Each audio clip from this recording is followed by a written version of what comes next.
কৃষ্ণমূর্তিজি বলতেন, life is a movement in relationship.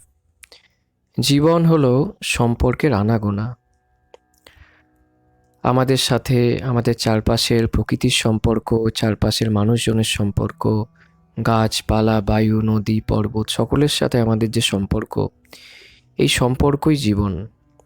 এবং আমাদের যে ব্যক্তিগত আইডেন্টিটি, আমাদের যে ব্যক্তিগত পরিচিতি, সেই পরিচিতি তৈরি হয় সম্পর্কের মাধ্যমে, রিলেশনশিপের মাধ্যমে। আইসোলেশনে আমাদের কোনো আইডেন্টিটি নেই। আমি নিজেকে বলতে পারবো না যে আমি যদি কোনো সম্পর্কের থ্রু দিয়ে নিজেকে না দেখি। আমাদের যে আইডেন্টিটি, আমাদের যে ব্যক্তিগত আইডেন্টিটি, যে ব্যক্তিগত পরিচিতি, এই পরিচিতি তৈরি হয়েছে সম্পর্কের মাধ্যমে, আমাদের সাথে এই জগতের সম্পর্ক। কিন্তু আমাদের সাথে এই যে জগতের সম্পর্ক, জগৎ মানে আমাদের চারপাশে যা আছে, মানুষ, জীব জন্তু, পশু পাখি, নদী নালা, পর্বত, সব কিছু নিয়েই জগৎ, আমাদের জগৎ। এখন এই আমাদের সাথে আমাদের জগতের যে সম্পর্ক, সেই সম্পর্কের প্রকৃতি কেমন, সেই সম্পর্কের নেচার কেমন, সেই সম্পর্কে প্রেম কতটুকু আছে এবং স্বার্থ কতটুকু আছে, আমরা যদি ভালোভাবে আমাদের নিজেদের দিকে তাকাই, তাহলে আমরা এটা বুঝতে পারবো যে আমাদের সাথেই জগতের সম্পর্কের বেশিরভাগটাই হলো ভোক্তা এবং ভোগ্যের সম্পর্ক, এনজয়ার এবং এনজয়েড রিলেশনশিপ। এই সম্পর্কের মধ্যে প্রেম খুব কমই থাকে, বা প্রেম বলে কিছু থাকেই না। বেশিরভাগটাই স্বার্থের সম্পর্ক থাকে এবং ভোক্তা এবং ভোগ্যের সম্পর্ক থাকে, যে আমি কত কিভাবে কতটুকু আমি এই জগৎটাকে আমি এনজয় করতে পারবো, কতটা আমি জগৎটাকে নিংড়ে নিতে পারবো নিজের স্বার্থে, নিজের জন্য। এবং আমরা এটা দিনরাত করে চলেছি, আমরা নিজেরাও জানি না, কারণ আমরা এটা করি খুব আনকনসিয়াসলি, অচেতনভাবে। আমরা নিজেদেরকে ভাবতে পারি খুব মহৎ, খুব মহান, খুব নিঃস্বার্থপর, কিন্তু আমাদের কেন্দ্রই হলো স্বার্থপর। কারণ অহংকার যতদিন বেঁচে আছে, আমাদের মধ্যে যতক্ষণ এই আমি আছে, যে আমি করছে, যে ভোগ করতে চাইছে, যে নিজে অপূর্ণ আছে, যে নিজে আনফুলফিলড আছে, এ জগতের যার সাথেই যা কিছু সম্পর্কে থাকুক না কেন, এর একটাই লক্ষ্য, এর লক্ষ্য হলো এর নিজেকে কোনো রকমভাবে ভরাবে, এর নিজের চাহিদা পূরণ করবে, যেভাবেই হোক না কেন। কিন্তু যেহেতু আমরা নিজেদেরকে খুব মহান, খুব মহৎ বলে অলরেডি মনে করি, তাই আমাদের কোনো আন্তরিক উন্নতি হয় না। আমরা নিজেদেরকে দেখতে চাই না, আমরা নিজেদেরকে স্বীকার করতে চাই না, নিজের অহংকারকে দেখতে চাই না, যে অহংকার কি করছে, আমরা কি করছি, এই ব্যক্তি কি করছে আমরা দেখতে চাই না।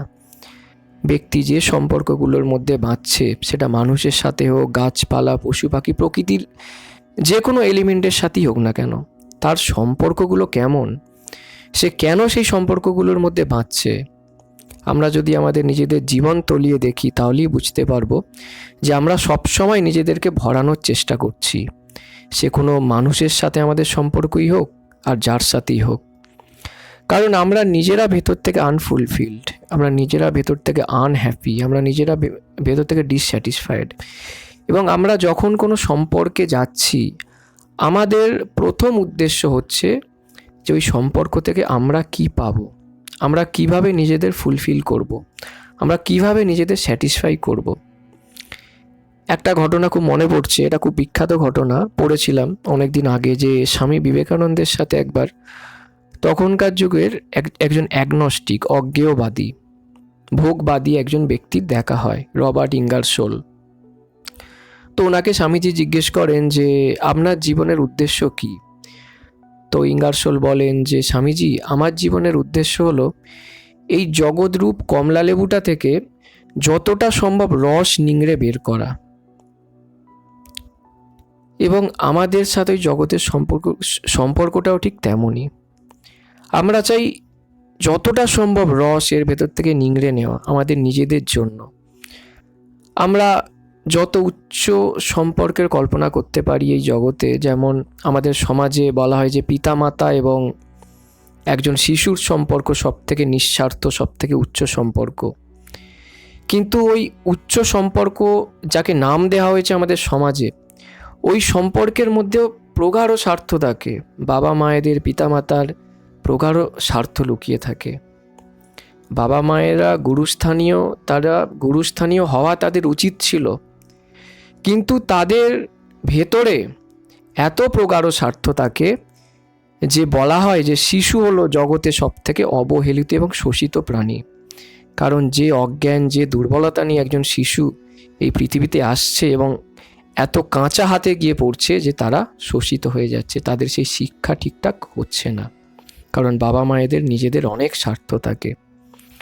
তো আমরা উচ্চ থেকে উচ্চ যত সম্পর্কের কল্পনা করতে পারি না কেন এই সমাজে, আমাদের যে সমাজ বর্তমানে চলছে, সেই প্রত্যেকটা সম্পর্ক কিন্তু স্বার্থপ্রসূত, ভোক্তা এবং ভোগ্যের সম্পর্ক।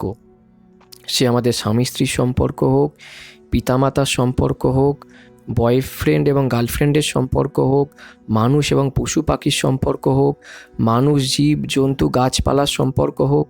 মানুষ আজ প্রকৃতির কী অবস্থা করেছে, আমাদের পাহাড় নদীর আজ কী অবস্থা, আমাদের পরিবেশের কী অবস্থা।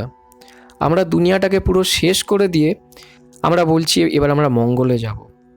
আমাদের দুনিয়ায় বর্তমানে সবথেকে যিনি বড় লোক, যিনি সবথেকে রিচেস্ট ম্যান, ইলন মাস্ক, উনি বলছেন আমি মঙ্গলে যাব, আমি মানুষকে মঙ্গলে নিয়ে যাব, এবং মানুষকে উনি মঙ্গলে নিয়ে যাওয়ার স্বপ্ন দেখাচ্ছেন। মানে দুনিয়াটাকে গোটা বরবাদ করে দিয়ে উনি এবার মানুষকে স্বপ্ন দেখাচ্ছেন যে উনি মানুষকে মঙ্গলে নিয়ে যাবেন। কিন্তু সত্যি কি সাধারণ মানুষ মঙ্গলে যাবে? যদি আজ দুনিয়াটা ধ্বংস হয়ে যায়, সব থেকে যারা রিচেস্ট তারাই মঙ্গলে যাওয়ার সুযোগ পাবে, যদি কখনো সেই সুযোগ খোলে। তো আমরা দুনিয়াটাকে পুরো বরবাদ করে দিয়েছি আমাদের নিজেদের স্বার্থে, কারণ আমাদের সাথে জগতের সম্পর্কই হলো ভোক্তা এবং ভোগ্যের সম্পর্ক। কারণ আমরা ভেতর থেকে নিজেরা আনফুলফিলড, ডিসস্যাটিসফাইড, আমরা নানা রকম চেষ্টা করতে পারি। আজকে তো আমাদের কাছে ভোগের কোনো অভাব নেই। একটা সময় ছিল যখন ভোগের দু একটা জিনিস ছিল, মানুষ কিছু জিনিস ট্রাই করেই বুঝে যেত যে ভোগের দ্বারা তৃপ্তি হয় না। কিন্তু বর্তমানে যেহেতু ভোগের এত রকম আইটেম, এত কিছু জিনিস আমাদের সামনে রাখা হয়েছে যে আমরা একটার পর একটা ট্রাই করেই চলেছি, মানে আমাদের ট্রায়ালের আর শেষ হচ্ছে না। একটা সময় ছিল যখন মানুষ অল্প কিছু জিনিস ট্রায়াল নিয়েই বুঝে যেত যে এর দ্বারা শান্তি নেই, এর দ্বারা ক্ল্যারিটি নেই, এখানে কোনো আমাদের পূর্ণতা পাওয়া যাবে না। আমরা যাই করি না কেন আমাদের ভেতরটা, আমাদের মস্তিষ্ক কখনো ভরবে না।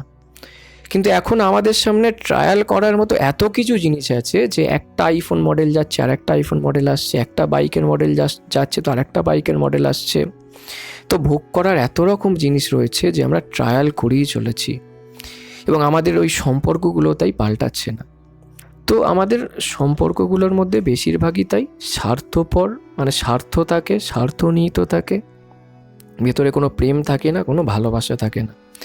কারণ প্রেম তো কোনো বাজারের জিনিস নয় যে আমি কিনে নেব, বা আমাদের প্রেমকে জীবনে সাধ্যে হয়, এবং সেই প্রেমের এলিমেন্ট তো আমাদের কোনো এডুকেশন সিস্টেমেও নেই, বা আমাদের সোকল্ড ধার্মিক বাবাজিদের কাছেও নেই।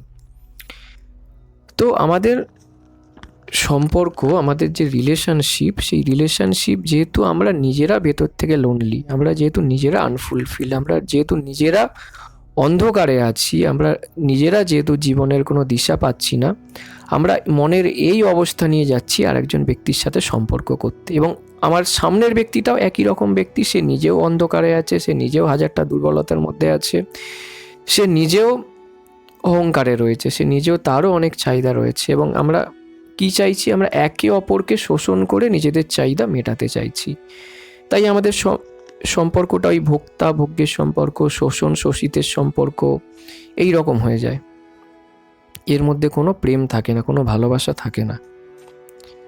তো ওই স্বামীজির কথা দিয়েই বলি যে স্বামীজিকে যখন রবার্ট ইঙ্গারসোল বললেন যে স্বামীজি, আমার জীবনের উদ্দেশ্য হলো এই জগৎরূপ কমলালেবুটাকে যত সম্ভব নিংড়ে নেওয়া, তো স্বামীজি একটু হেসে বললেন যে আমার উদ্দেশ্যটাও ঠিক আপনারই মতো। আমিও চাই এই জগৎটা থেকে, এই জগৎরূপ কমলালেবুটা থেকে যতটা সম্ভব রস নিংড়ে বের করে নেওয়া, কিন্তু আমি আপনার চেয়েও ভালো উপায় জানি। স্বামীজি বললেন আমি আপনার থেকেও ভালো উপায় জানি, যে উপায় দিয়ে আপনি খুব ধীরে সুস্থে শান্তভাবে রস, এই জগৎরূপ কমলালেবুটা থেকে রস নিংড়ে আপনি আনন্দ পাবেন, খেয়ে তৃপ্তি পাবেন। এবং স্বামীজির ওই উপায় কী ছিল? স্বামীজির ওই উপায় ছিল প্রেম। স্বামীজি নিজেই বলছেন না যে তার ওই সখার প্রতি কবিতায় যে ত্যাগ ভোগ সব বুদ্ধির বিভ্রম, প্রেম প্রেম এইমাত্র ধন। এবং যখন আমরা নিজেরা পূর্ণতা পাবো, নিজেরা যখন ফুলফিলড হব, একমাত্র তখনই আমাদের সম্পর্ক পূর্ণতা পেতে পারে।